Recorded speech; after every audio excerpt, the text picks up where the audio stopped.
Cricket was brought to India by the English during the early days of British settlement in India. They could have just bought the game and left soon after, but they were kind of like those annoying guests who don't know when to leave. You look at your watch, look around, you hint, but they stay. Now, cricket was a hit amongst the leading public figures in India, especially for men of status and affluence, close up, which at that time were Maharajas and the princes. But the reason why many Maharajas took an interest in the sport of cricket is slightly more complex than that, just like the game itself. For some royals, cricket was just a mere tool to climb up the social ladder, but for many, it was a way of challenging the British authorities by defeating them on their own turf with their own game. It's in the air, it's a six!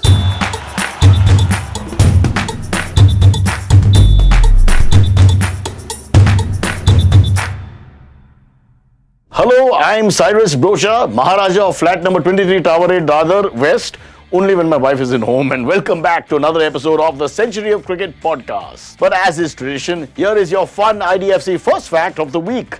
Did you know that Ajay Jadeja, the former Indian cricket all-rounder, belonged to a royal family? His relatives include K.S. Dulip Singh Ji and also K.S. Ranji Singh Ji, who also happens to be the first royal we will be talking about. Kumar Shri Ranjit Singh Ji! I'm not that. I'm talking about him. That's why I was just announcing him in the way they used to in the old days. Kumar Shri Ranjit Singh Ji, or simply known as Ranji, was born a nobleman but was adopted by the ruler of the local province of Nawanagar, Jam Sahib Bhibaji, which completely changed his life. Because of this stroke of fortune, Ranji was able to go to England to study, and it was there he discovered and developed his love for cricket, especially batting. It was his time in England which led him to become one of the finest cricketers Indian cricket has ever seen, but never really played for India. Ranji was the first ever Indian origin cricketer to ever play Test cricket, but it was for England. Regardless of which team Ranji played for, he was undeniably the finest batsman the world of cricket had ever seen, and he proved that on the field time after time. Before Ranji played Tests, he had proven himself with the bat many times for different counties in England and was being considered to be in the England Test team to play against Australia at Lord's. But because of his Indian origin, Lord Harris, or Harish as I called him, president of the MCC, didn't allow him to play at the Lord's ground. Which is pretty ironic because Lord Harris himself was born in the West Indies. Anyway, Harris's power was just limited to the Lord's ground, and with the second test being played at Old Trafford, Ranji was finally given the spot at the team where he scored a century on his debut in 1896. Uncle, how old were you at that point? Just joking.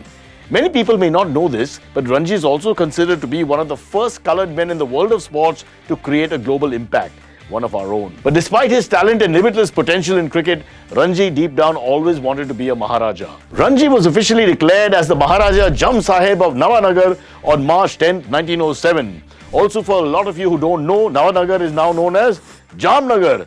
And what happened in Jamnagar recently? I can't remember. So Jamnagar has been a very crucial part of creating and promoting Indian cricket culture in India. But most of us only know of it because of Rihanna, the finest West Indian left-hand bowler the world has ever seen, who performed there for a very famous family's pre-wedding function, for which I may have been invited, but I couldn't find the invite in time, and so I couldn't go. Another story. See, there are many criticisms against Ranji in modern times that he didn't do enough for Indian cricket, as he only ever officially played for England.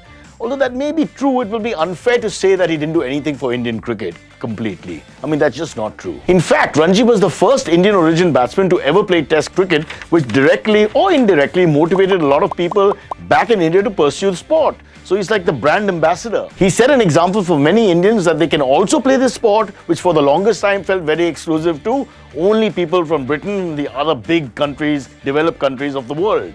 He inspired many people who went on to become very important figures for cricket in India. I'm also inspired by him, but I didn't become a legend.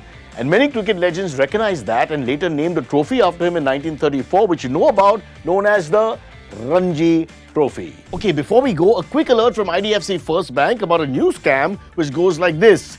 Make instant money by liking YouTube videos. Scammers use WhatsApp or SMS to offer part-time jobs with high earnings for liking or subscribing to videos.